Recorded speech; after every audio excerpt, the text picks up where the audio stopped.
السلام عليكم ورحمة الله وبركاته. بسم الله والحمد لله والصلاة والسلام على حبيبنا وأسوتنا وقدوتنا وشفيعنا رسول الله صلى الله عليه وآله وسلم. ما هي كيفية الغسل للمعيون؟ نعرف بعد ما نصلى على حبيبنا صلى الله عليه وسلم. يعني لو إنسان أصيب بالعين فطلب من الذي عانه، يعني من الذي أصابه بالعين، طلب منه أن يتوضأ ثم أخذ الماء حتى يغتسل. كيف يتوضأ العائن وكيف يغتسل المعيون؟ ده اللي هنعرفه دلوقتي، بس برضه بعد ما نصلى على حبيبنا صلى الله عليه وسلم.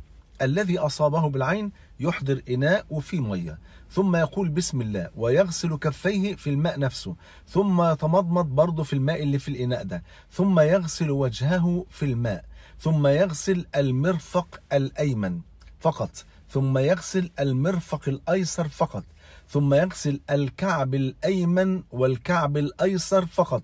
تمام. وفي رواية يغسل حقويه، اللي هي العظمة اللي في الجنب دي من ناحيتين، يعني العظمة اللي في الجنب لو شاء غسلها وإن لم يشأ لم يغسلها.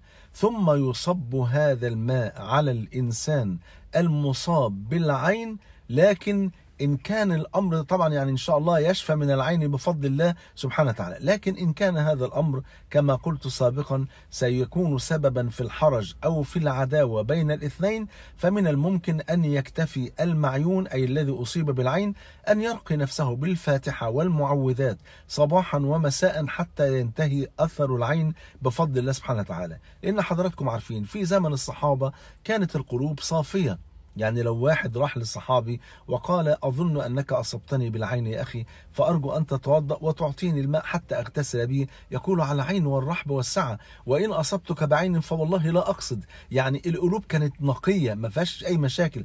النهاردة لو رحت قلت لواحد أو حضرتك رحت قلت لواحدة أنت أصبتيني بالعين، طبعا ممكن الإنسان يسمع ما لا يحمد عقباه. انت مين انت عشان ابص لك ولا عشان افكر فيك؟ انت ما تعرفش انا مين، او وهي تقول لها انت مين انت عشان ابص لك؟ انت احسن مني في ايه؟ الى غير ذلك من الكلمات، بالاضافه بقى للعداوه التي ستحدث بعد ذلك. ليس معنى ذلك ان نترك السنه، يعني ان كان يغلب على الظن ان اللي قدامي مش هيزعل اطلب منه يتوضا ويعطيني الماء، وان غلب على ظني انه سيحمل في قلبي وينقلب الامر الى عداوه، فالحفاظ على السلامة والمحبة بين المسلمين أمر واجب، وهذا الفعل هو من السنة بفضل الله سبحانه وتعالى، فبنقدم الواجب على السنة وليس ذلك إنكارا للسنة، حاشا لله. فهنا يكتفي الذي أصيب بالعين يكتفي بأن يرقي نفسه، أو هي تكتفي بأن ترقي نفسها بالفاتحة والمعوذات صباحا ومساء إلى أن يزول أثر العين. أسأل الله عز وجل أن يحفظكم من كل مكروه، وأن يجمعني وإياكم مع سيد ولد آدم صلى الله عليه وسلم في الفردوس الأعلى. بحبكم في الله، والسلام عليكم ورحمة الله وبركاته.